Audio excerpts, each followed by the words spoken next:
Aqui, pessoal, está um mapa, ele faz parte de uma pesquisa que eu fiz, né, da minha dissertação, e que na época que eu comecei a fazer a pesquisa, né, sobre o conflito da Síria, o presidente da Síria, né, Bashar al-Assad, ele era vendido na cena internacional como um dos piores ditadores, né, que bombardeava sua própria população, que jogava bomba de gás na própria população, que, que utilizava bomba de gás com crianças, velhos, né, mulheres, idosos.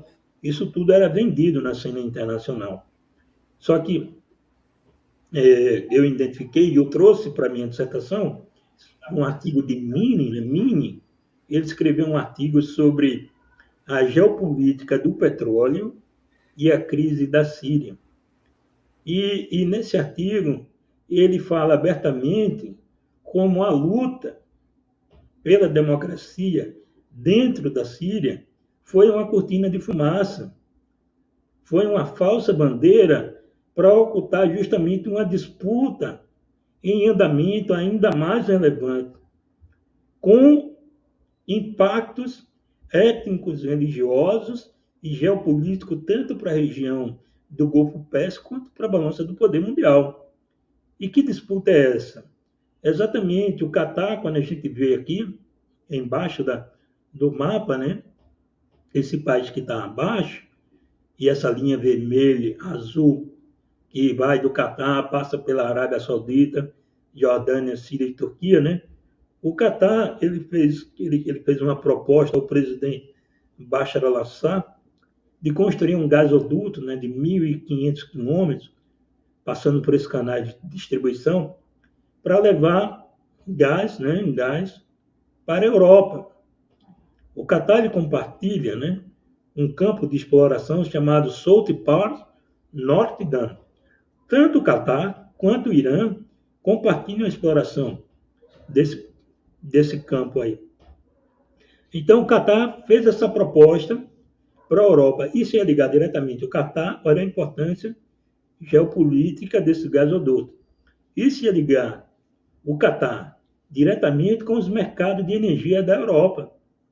E, portanto, o principal aliado do Catar, os Estados Unidos. É importante trazer que o Catar ele tem uma base da OTAN no Catar, uma das maiores bases.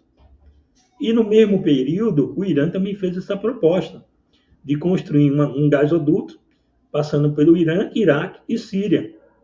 Qual o ponto aqui? O Catar e a Arábia Saudita são sunitas e o Irã é xiita. Então tinha uma questão política, econômica e de influência, né, ideológica e de relevância do poder mundial muito grande aqui. Nessa cadeia de disputa, Bashar al-Assad rejeitou a proposta do Catar e aceitou a do Irã. Uma das coisas que Bin Salman, que o monarca do Catar e da Arábia Saudita, ele não queria, é que o Irã crescesse sua influência, ficasse poderoso. Então, o Kennedy, quando a gente diz Kennedy mesmo, Kennedy Júnior, o descendente de Kennedy, presidente dos Estados Unidos. Porque depois que assassinaram, né, o pai dele, ele se tornou um pesquisador para tentar compreender quais eram as forças que estavam por trás do assassinato do presidente Kennedy. Né? E aí ele chega na compreensão de que são as grandes indústrias de petróleo e os grandes bancos. Né? Então a gente vê aqui que através desse gasoduto, a Rússia e o Irã ia ter grande influência no mercado europeu, no mercado de energia europeu.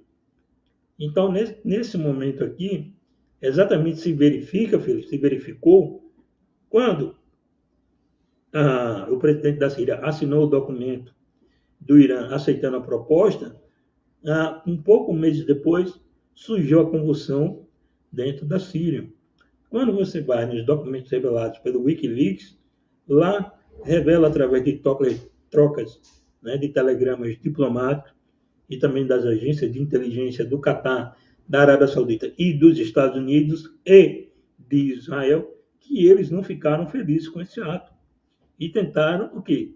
Desestabilizar o governo de Bashar al-Assad. Só que isso é uma ação, né, localizada, mas com a perspectiva de aproximação. Você vai aproximando cada vez mais. Então você desestabiliza o Iraque, desestabiliza a Síria, desestabiliza o Irã. Se a gente for o Afeganistão, se a gente for ver, o Afeganistão, ele faz fronteira com o Irã. Qual é o ponto aqui? O Irã fica cercado geopoliticamente, né? Para você pressionar. E aí, Felipe, se você puder compartilhar o outro mapa, o das reservas, como foi Tá. das bases. Peraí, deixa. E aí é quando a gente começa a presenciar o bombardeio, né, da mídia internacional, das organizações não governamentais de direitos humanos, da ação da ONU, da Acnu, revelando os grandes deslocados, né? Tudo isso com o propósito de manipular as emoções, os pensamentos e entendimentos, e também para trazer uma comoção da opinião pública internacional para poder aceitar o fato de que era preciso lutar dentro da Síria contra os rebeldes extremos, que eram considerados terroristas, e apoiar os rebeldes moderados. Foi com essa narrativa que os Estados Unidos, né, junto com os amigos da Síria e, e basicamente a Irmandade Muçulmana, eles criaram uma coalizão e intervieram na Síria. E hoje ocupam um terço do território sírio, é uma região estratégica, rica em recursos de petróleo, rica em água, rica em comida, né, plantações. E, pasme, Felipe, é de lá aonde sai o contrabando. Os Estados Unidos roubam, ou as lideranças, petróleo para poder financiar seus grupos é, extremistas, seus grupos paramilitares em várias regiões do globo para continuar promovendo a desestabilização. Né? Que se você puder trazer o outro mapa. E aí, isso é apenas, digamos assim, mais Tiago, um. só explicando, esse mapa aqui, antes de colocar o outro, ele está trazendo as áreas de influência cruzando com onde tem recursos naturais, tá certo? O cinza mais claro ali, né? É a área onde os Estados Unidos têm tropas. Os Estados Unidos têm tropas em um Certo. terço do território sírio. Agora, o mais chocante é o seguinte, que os Estados Unidos, eles fizeram uma resolução no Conselho de Segurança das Nações Unidas, defendendo a integridade territorial da Síria. Como é que ele defende a integridade territorial da Síria e ele e a Inglaterra estão com uma coalizão ocupando o território da Síria? Eles ocupam hoje esse território amparado numa narrativa de que estavam combatendo extremista moderado. E Aqui a aqui, gente já tem um outro mapa. um outro Áreas mapa, controladas na Síria e bases militares da coalizão liderada pelos Estados Unidos em setembro de 2019. exatamente. Pode São mais explicar de para a 10 gente? áreas, né? Quantas bases tem dizendo aí, Felipe, no artigo? Acredito que tem um número, né? Mas no textinho em cima, Não, o número eu não estou vendo, não. para baixo. Mas está dizendo aqui que esse laranja são as forças do regime, ou seja, do Assad. Exato. Syria Democratic Forces, que é bancada pelos Estados Unidos, essa amarela em cima.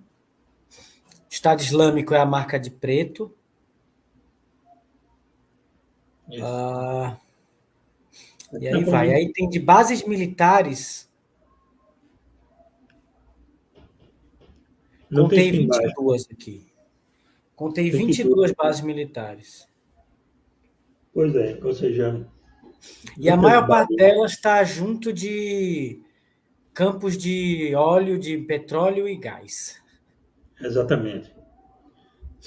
Enfim, para defender os direitos humanos e a democracia ou a ordem internacional baseadas em normas, regras e valores. Esses são os valores da ordem internacional, segundo, né, a interpretação anglo-saxã.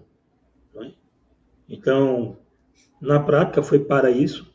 Se você conversa com as pessoas em geral, né, para ele, Bashar al-Assad, para elas, Bashar al-Assad foi um grande demônio, né, que estava. Né? E isso aí, Felipe, todo o conflito da Síria, ela começou basicamente no período, né, 2013 aqui, né, em relação daqueles movimentos, né, pelo aumento da tarifa dos ônibus e tal, e que levou à desestabilização. Ou seja, o que nos espanta é que é uma ação que segue uma orientação, um manual, e que ela está sendo colocada em prática praticamente em todos os quadrantes do globo. Entende? Então, ali na Síria, a gente tem esse quadro. A gente também teve o quadro da Geórgia, temos o quadro da Ucrânia, e tivemos em Hong Kong e em Taiwan agora o terreno sendo preparado.